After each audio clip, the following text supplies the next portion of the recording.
In the heart of ancient kingdoms, where the sun kisses the edges of battle-scarred lands, a prophecy stirs. The winds carry whispers of a warrior king destined to rise, a figure cloaked in shadows yet illuminated by the fires of ambition. Meet King Alaric, a fierce leader torn between loyalty to his people and the treachery of neighboring realms. As the drums of war echo through the valleys, he must decide whether to forge alliances or face annihilation alone. As rivals gather with daggers hidden behind smiles, the stakes rise.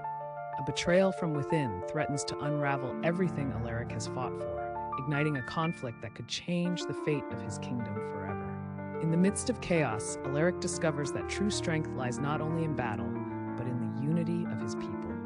As swords clash and arrows soar, a lesson emerges. Sometimes the greatest victory is found in forgiveness and resilience.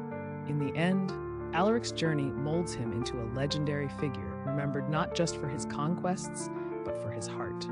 The kingdom, though scarred, emerges stronger, united under the banner of hope, forever echoing the tale of a warrior king.